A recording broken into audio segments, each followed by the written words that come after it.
नमस्कार साथियों, आज हम बात करेंगे पेपर नंबर 1 जो इंट्रोडक्शन टू डिसेबिलिटी सभी प्रकार के एग्ज़ाम में जो समान रूप से आता है। पेपर नंबर 1 के रूप में जो कॉमन पेपर है, जो CPID MR VI HI सभी प्रकार के कोर्सेज में जो पहला पेपर होता है इंट्रोडक्शन टू डिसेबिलिटी, यानी विकलांगता का परिचय। विकलांगता क्या होती है, क्योंकि हम जो ये फील्ड है स्पेशल एजुकेशन, ये विकलांगता के क्षेत्र में है। तो विशेष योग्यजन जो है वो किस किस प्रकार से हम उनको जान सकते हैं, पहचान सकते हैं, और उनकी जो नीड्स क्या है, उनकी ज़रूरत क्या है, वो उसको किस प्रकार से पढ़ा सकते हैं। तो सबसे पहले ये पेपर है, इसमें हम जानेंगे कि विकलांगता क्या है। अब विकलांगता क्या है, इसका जो पेपर नंबर 1 है इंट्रोडक्शन टू डिसेबिलिटी, इसका पेपर नंबर 1 में 5 यूनिट है। पहली यूनिट है जो उसके बारे में आज के इस वीडियो में बात करेंगे, वो है अंडरस्टैंडिंग टू डिसेबिलिटी। जो ये है अंडरस्टैंडिंग टू डिसेबिलिटी, ये है अपनी यूनिट नंबर 1।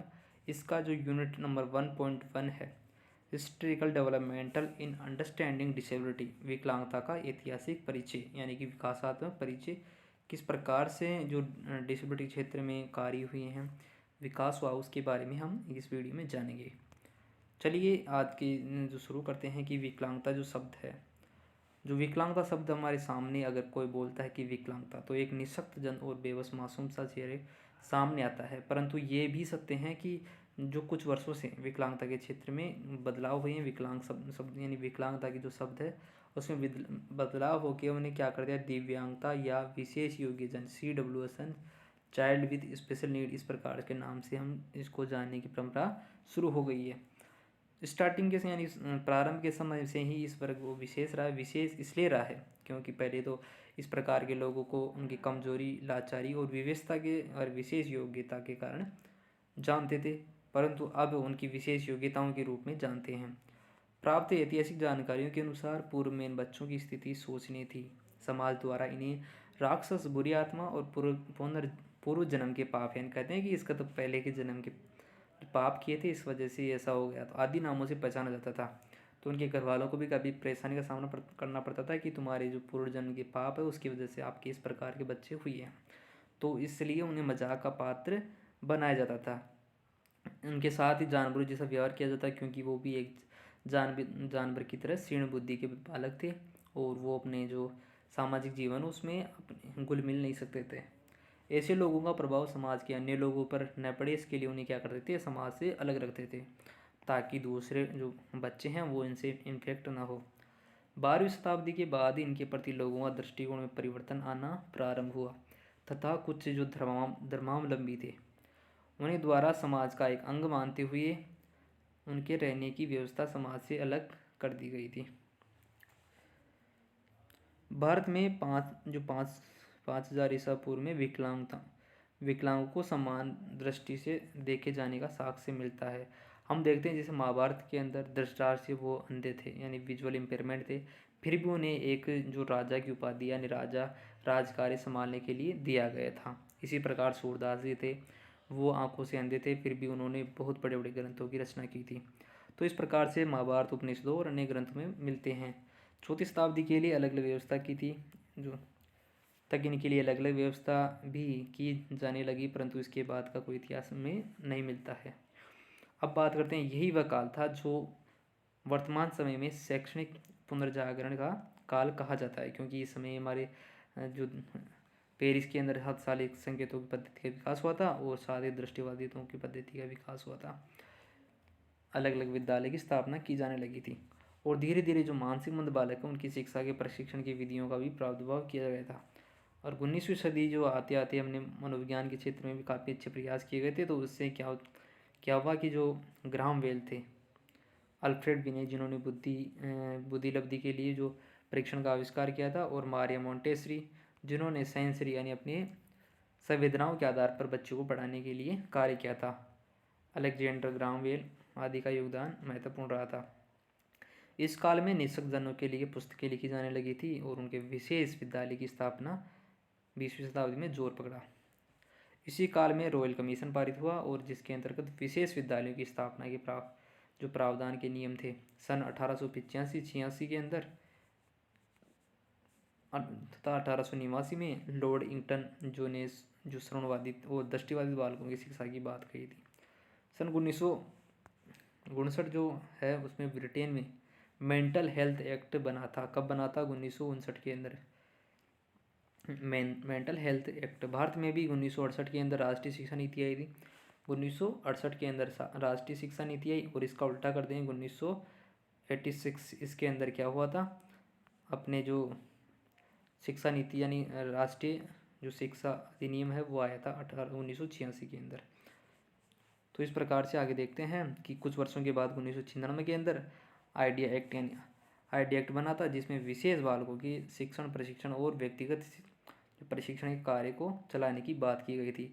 इस प्रकार से देखा जाए तो भारत में 1986 के अंदर भारतीय पुनर्वास परिषद का गठन किया गया था, यानी भारतीय पुनर्वास परिषद। और 1986 के अंदर राष्ट्रीय शिक्षा नीति के अंतर्गत निःशक्त जनों बालकों के लिए शिक्षा की बात की गई थी। और 1995 के अंदर क्या आया था? PWD एक्ट यानी पर्सन विद डिसेबिलिटी एक्ट आया था, का निर्माण किया गया था, जिसमें समान अवसर, पूर्ण भागीदारी और अधिकारों के संरक्षण की बात की गई थी। 3 बातें थी उसमें, समान अवसर, पूर्ण भागीदारी और अधिकारों के संरक्षण की बात। इसी जो विकास क्रम में 1999 के अंदर आया था एंटी एक्ट, जिसको राष्ट्रीय न्यास अधिनियम के नाम से भी हम जानते हैं। इसके अंतर्गत 4 प्रकार डिसेबिलिटी को मुख्य रूप से इसमें शामिल किया गया था। जो पहली थी मानसिक मंद यानी मेंटल रिटार्डेड यानी कि इंटेलेक्चुअल डिसेबल्ड पर्सन। दूसरा था स्वलीन बच्चा, और फिर मस्तिष्क से पक्षाघात और बहुविकलांगता मल्टीपल डिसेबिलिटी, सेरेब्रल पाल्सी और ये ऑटिज्म। ये 4 प्रकार की कैटेगरियाँ इसके अंदर एंटी एक्ट के अंदर शामिल की गई थी।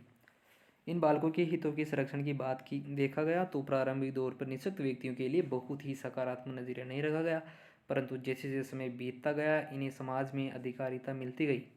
आज के दौर तक आते आते निःशक्त जन की सभी प्रकार के अधिकारों के से परिपूर्ण है, परंतु अब आवश्यकता यह है कि उन अधिकारों के प्रति वह सजग और तथा जागरूक रहे।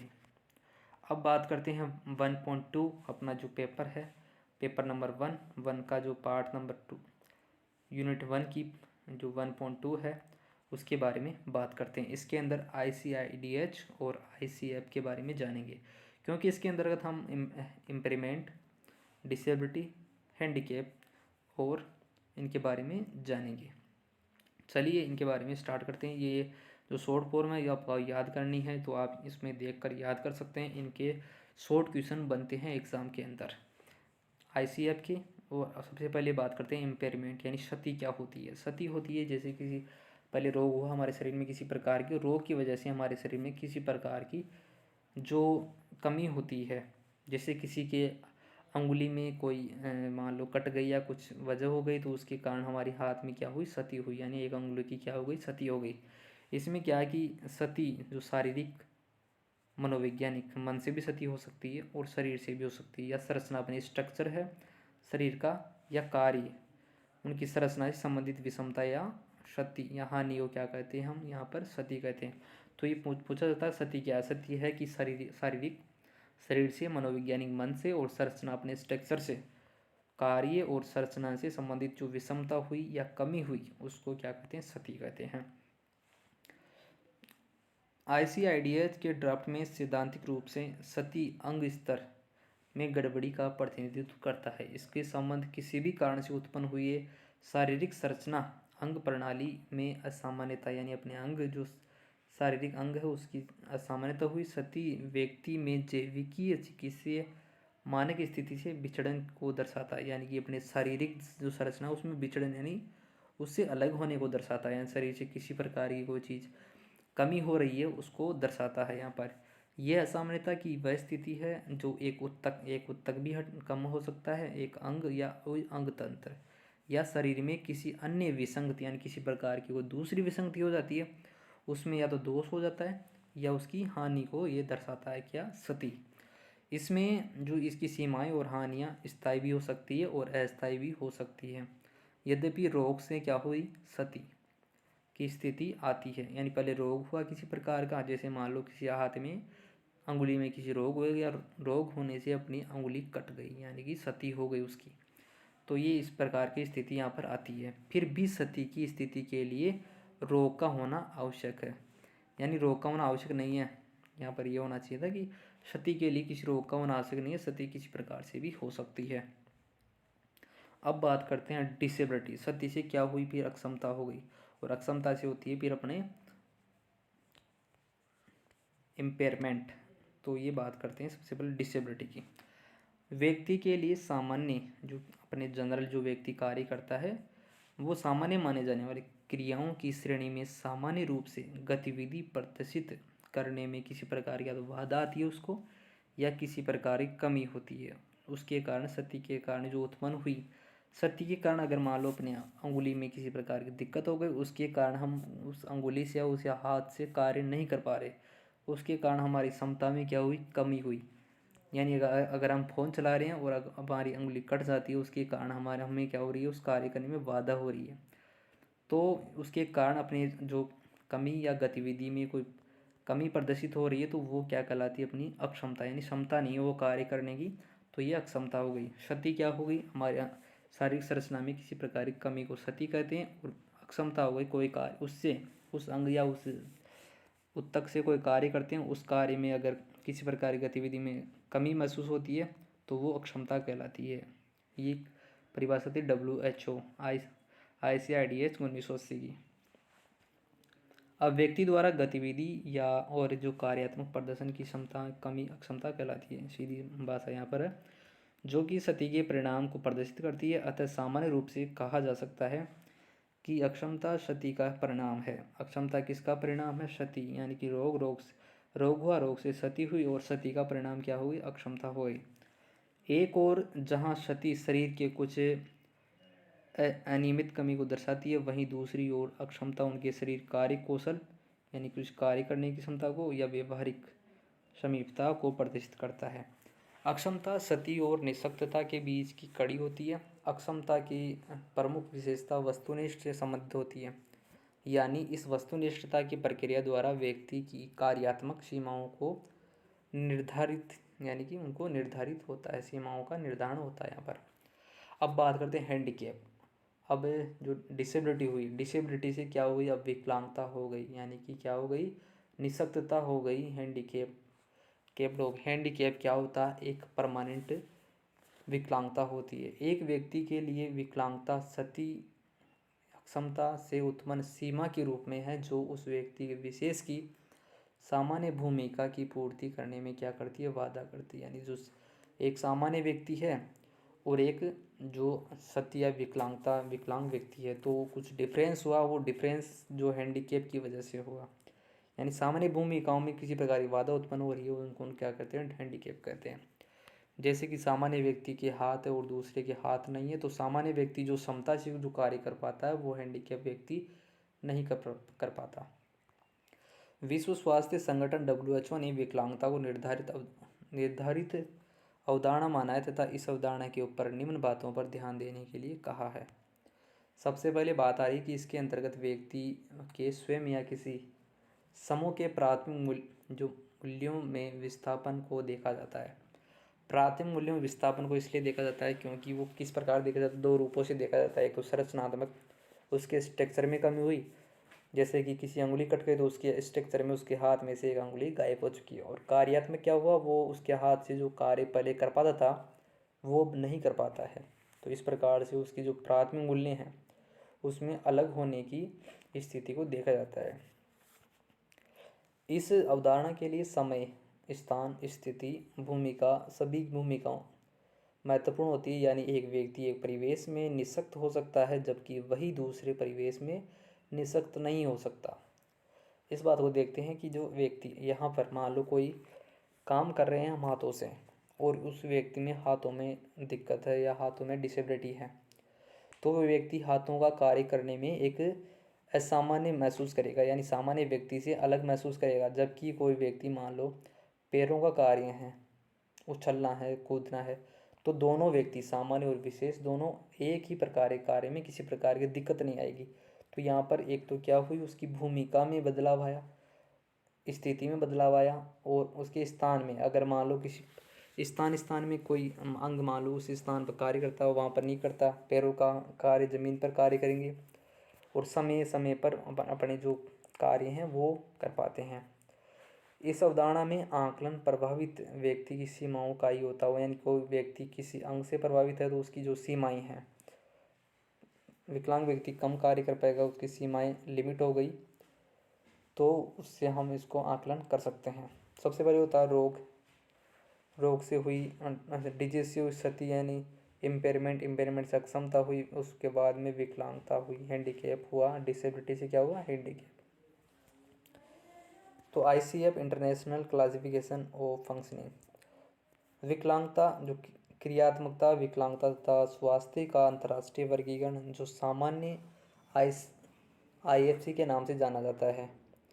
यह स्वास्थ्य तथा स्वास्थ्य संबंधित स्थितियों के लिए मानक रूप है से रूपरेखा तैयार करता है। सामान्यतः ये स्वास्थ्य और स्वास्थ्य क्षेत्रों से संबंधित ज्ञान क्षेत्र का एक वर्गीकरण है।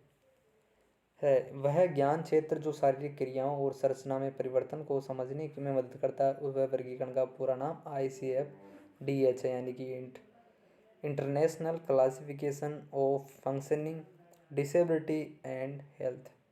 इसे ICF कहने का कारण यह है कि इस वर्गीकरण में विकलांगता के बजाय क्रियात्मकता, सीमितता और स्वास्थ्य पर क्या दिया जाता है, बल दिया जाता है। अब हम जो ICF के मॉडल है उसके बारे में बात करते हैं। तो स्वास्थ्य की स्थिति, तो उससे क्या हो, शारीरिक कार्य और संरचना सही है तो उसमें क्या आएगी, क्रियाशीलता आएगी। अगर क्रियाशीलता समाज में हमारी क्या बढ़ेगी, भागीदारी बढ़ेगी। तो संदर्भित कारण दो प्रकार से होंगे, एक तो होगा हमारा सामाजिक यानी व्यक्तिगत कारण, और एक होगा पर्यावरण यानी सामाजिक कारण। व्यक्तिगत अपने व्यक्तिगत कार्य करेंगे और एक पर्यावरणीय कार्य करेंगे। आई होप कि आपको 1.1 जो अंडरस्टैंडिंग डिसेबिलिटी और 1.2 जो हमने रोग, क्षति और जो अक्षमता, विकलांगता आदि के बारे में जाना, तो आपको अच्छे समझ में आया होगा। मैं आशा करता हूँ कि आने वाले वीडियो भी आपके लिए हेल्पफुल होंगे। अब कल यानी अगले वीडियो में बात करेंगे 1.3, 1.4 और 1.5 तीनों को एक साथ लेंगे। धन्यवाद।